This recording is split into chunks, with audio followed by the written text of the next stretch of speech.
বিসমিল্লাহির রহমানির রহিম। সুপ্রিয় দেশবাসী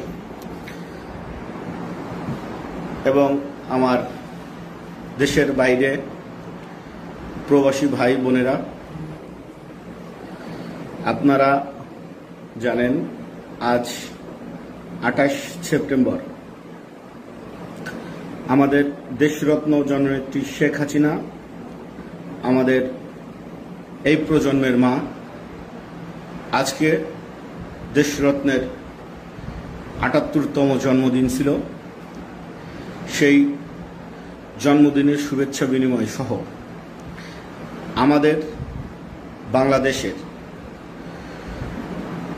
সকল সাধারণ জনগণ সহ সকল নেতাকর্মীর উদ্দেশ্যে আমাদের জননীর সালাম পাঠিয়েছেন।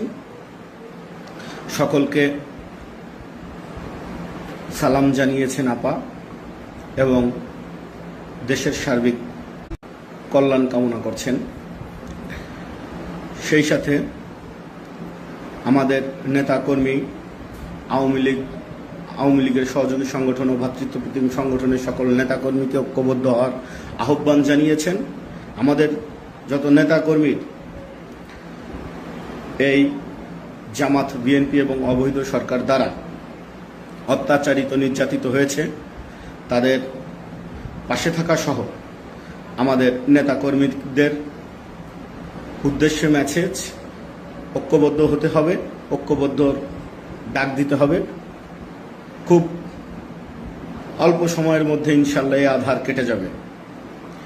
আপনারা ইতিমধ্যে অবগত হয়েছেন, এই অবৈধ সরকার, এই প্রধান উপদেষ্টা ইউনূস সাহেব, তিনি জাতিসংঘে গিয়ে তিনি নিজেই স্বীকারোক্তি দিয়েছেন যে 5ই আগস্টের এই আন্দোলন কোনো বিচ্ছিন্ন ঘটনা না, সুপরিকল্পিতভাবে তারা এই বিচার বহির্ভূত হত্যাকাণ্ড চালিয়েছে। তিনি নিজেই এই আন্দোলনের মাস্টার মাইন্ডকে পরিচয় করিয়ে দিয়েছেন এবং তিনি এটাও বলেছেন যে এত সুচারুরূপে এই আন্দোলন পরিচালনা করেছেন যে সাধারণ জনগণ বুঝতেই পারেননি। ইনশাআল্লাহ আন্তর্জাতিক অপরাধ ট্রাইব্যুনালে তার এই বিচার বহির্ভূত হত্যাকাণ্ডের মামলা রেডি হচ্ছে।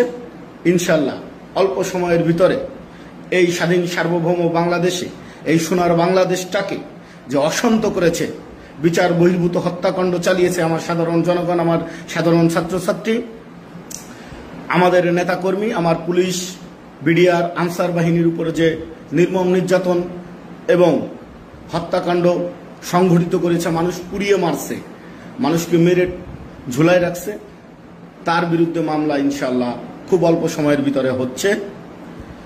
আমরা সবাই ঐক্যবদ্ধ থাকব ইনশাআল্লাহ। দেশরত্নের পক্ষ থেকে আবারও আপনাদের সকলকে সালাম, আমাদের বাংলাদেশের সকল সাধারণ জনগণ এবং প্রবাসী ভাইদেরকে, ভাই বোন সকলকে সালাম জানাই। আমাদের আজকে সারা বাংলাদেশের জানেন যে আমাদের নেতাকর্মীরা প্রশাসনের চোখ রাঙানি উপেক্ষা করে দেশরত্নের জন্য দোয়া করেছেন, দেশরত্নের দীর্ঘায়ু কামনা করছেন, জন্মদিন উদযাপন করেছেন। সকলকে ধন্যবাদ জানাই। সেই সাথে আমাদের দেশরত্ন জননেত্রী শেখ হাসিনার সুস্বাস্থ্য, দীর্ঘায়ু কামনা করছি। আপনারা সবাই আমাদের জননীর জন্য দোয়া করবেন। আল্লাহ যেন আমাদের মাকে সুস্থ রাখেন, দীর্ঘ হায়াত দান করেন। সেই সাথে সাথে আমাদের গোপালগঞ্জ মা মাটি মানুষের নেতা, আমাদের উন্নয়নের রূপকার, আমাদের অভিভাবক জননেতা জনাব শেখ ফজলুল করিম সেলিম ভাইয়ের জন্য আপনারা দোয়া করবেন।